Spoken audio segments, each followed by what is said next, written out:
দেখো মাছ এনেছে ওখান থেকে নৌকা নিয়ে পাড়ে উঠছে আর এই জায়গায় কত ভিড় হয়ে গেছে। দেখো সানরাইজ দেখতে এসেছিলাম সূর্য লাপাতা। নমস্কার বন্ধুরা, আমি জিৎ আর নতুন ব্লগে তোমাদের স্বাগত জানাই। আশা করি তোমরা খুব ভালো আছো। আগের এপিসোড দেখেছো আমার ট্রেন জার্নি ধৌলি এক্সপ্রেসে, আর কালকে আমি রাত্রিবেলা এসেছিলাম পুরী, তখন কিছু দেখাতে পারিনি। এই দেখো এখন সকাল হয়ে গেছে, পুরীর সকাল, আবহাওয়াটা খুব সুন্দর। না তোমাদের বলছিলাম না শীত না গরম, মানে পুরো একদম আলাদাই ফিলিংসে। আর এই যে হচ্ছে হোটেলের ভিউ। সকালে এখন যাব আমরা বিচের ধারে। এখন বাজে সকাল 6:10। আমি উঠেছিলাম 5টার সময়, মানে আমার ফ্যামিলি। আর এই যে ঘরে বসে একটু ব্রেকফাস্ট করছিলাম 5টার সময় উঠে, কারণ বিচের ধারে এত সকালে পাবো কি পাবো না। আর সকালে উঠলে খিদে সহ্য করতে পারি না, একবারে চাটা খেয়ে তারপরে বেরোচ্ছি। এখন যাচ্ছি সি বিচের দিকে সানরাইজ দেখতে। গলিটা দেখো, গলিতে এটেছে ফিল্ম যেরকম করে গলিতে। প্রথমে বলছিলাম না, মানে রুমে বসে, যে এখানে ঠান্ডা নেই। যত সামনে যাচ্ছি বিচে তত বেশি ঠান্ডা লাগছে। সকালবেলায় হেভি ঠান্ডা লাগছে।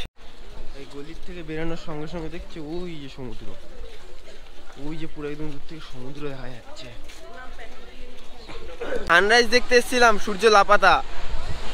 আকাশ দেখো পুরো মেঘলা আকাশ হয়ে রয়েছে। তোমরা নিশ্চয়ই ঢেউটা শুনতে পাচ্ছ, ঢেউয়ের আওয়াজ। এই যে সমুদ্র, এখন ঢেউগুলো দিচ্ছে না, কিন্তু এমনি সময় ঢেউগুলো আরো বড় বড় দেয়।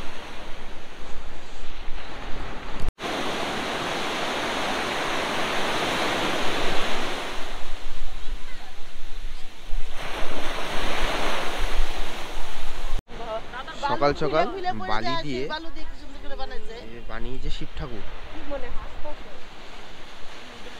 এই যে দাদাটা বানিয়েছে।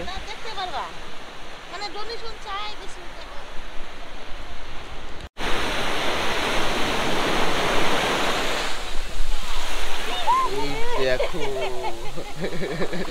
এইটা অনেক বড় ঢেউ এসছে, অনেক বড়। ওই যে আরো একটা বড় ঢেউ আসছে। এই ভাই হেভি বড় ঢেউ আসলো। এটা বড় বড় ঢেউ, এই আস্তে আস্তে ঢেউয়ের স্রোত বাড়ছে। এই যে জলটা কিন্তু ঠান্ডা না, জলটা কিন্তু গরম, কিন্তু এই জায়গাটা এসে মারাত্মক ঠান্ডা লাগছে। সোয়েটার না নিয়ে এসে অনেক বড় ভুল করেছি।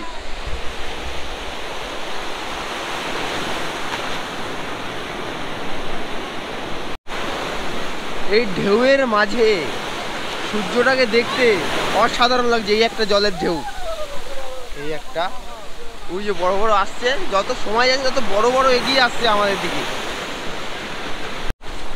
ওই যে তোমরা দেখতে পাচ্ছ ওইদিকে আমাদের সূর্য মামা, সরি চাঁদ মামা হয়, সূর্য তোমার মুখ বাড়িয়েছে এখন।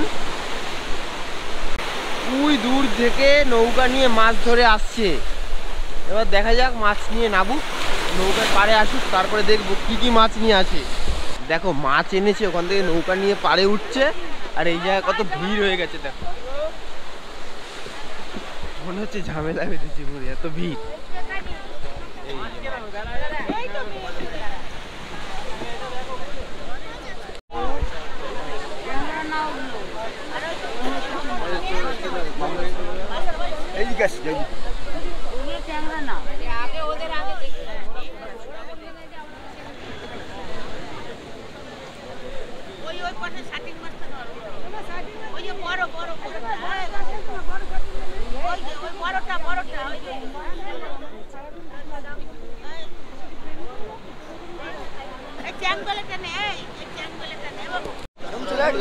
কাঁকড়াটাকে দেখো,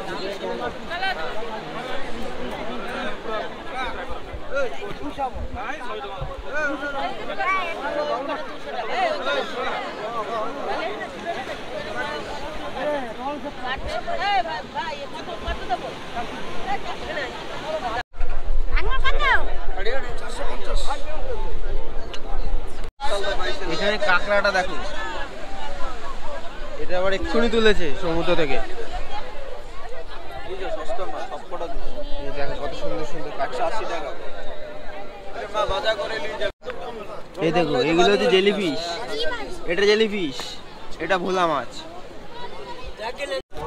এই যে এখানে দেখাচ্ছে কাকু মুখ, ওজনটা ধরো, ওজনটা ধরো একটা বুঝতে পারবে। দাঁড়া, এটা বন্ধ করো, বন্ধ করো, নেবে রাখো রাখো, বন্ধ করো বন্ধ করো বন্ধ করে। আর এখানে যে মুক্তগুলো দেখাচ্ছে না, এগুলো হচ্ছে পুরো নকল। এরা হচ্ছে আগের দিকে কাস্টমাইজ করে তারপরে এখানে এসে বিক্রি করে, বলে কি এখান থেকে নিয়েছে সমুদ্র থেকে। এখন বাজে সকাল 8টা। এখন এই জায়গায় ব্রেকফাস্ট করতে এসেছি। ব্রেকফাস্ট করতে এসে দেখি ছেঁড়া পাওয়াটা বিক্রি হচ্ছে।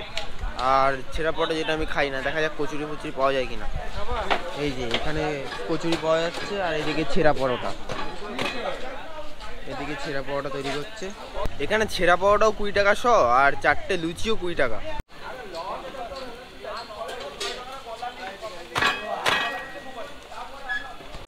এখানে নিয়ে নিয়েছি এখন কচুরি 4 পিস 20 টাকা।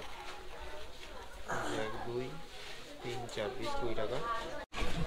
এই দেখো এখানে দেখতে পেলাম এটা কেক। এখানে অনেক ধরনের মিষ্টি পাওয়া যাচ্ছে। এখানে গরম গরম লুচি ভাজছে। এই যে লুচি দেখুন দেখতে দিচ্ছি গরম করতে। তো এখন বাজে দুপুর 2টো। সমুদ্র থেকে স্নান করে এসে প্রায় 2 ঘন্টা ধরে স্নান করেছি। তারপরে মানে প্রচুর খিদে পেয়ে গেছে। সকালে শুধু কচুরি খেয়ে এসেছি, তোমরা তো সবাই দেখেছিলে। তো রুমে এসে স্নান করে ফ্রেশ হয়ে এখন যাচ্ছি একটু দুপুরের খাবার খেতে। আর দুপুরের খাবার যা দাম বলছে, পমপ্লেট থালির দাম বলছে নাকি 250 টাকা। আর ডিম থালি মানে ডিম ভাত যেটা আছে, 2টো ডিম দেবে, 140 টাকা হচ্ছে ডিম ভাত। মানে কি দাম এই জায়গায়, তোমরা ভাবতে পারবে না। এটা নিয়ে নিয়েছি, এটা হচ্ছে রুই থালি। এখানে একটা রুই থালি, আরও একটা আসবে। এখানে দিয়ে ডাল, এখানে সবজি, এখানে চাটনি, পাঁপড়ে ভাত আর রুই মাছ। বেসিক্যালি থালিটার প্রাইস ছিল 120 টাকা, আর এগ থালি ছিল 100 টাকা, আর ভেজ থালি ছিল 99 টাকা না সামথিং এরকম কিছু। এই দোকানে দাম কম ছিল, বাট খাবার দাবার একদম বাজে ছিল।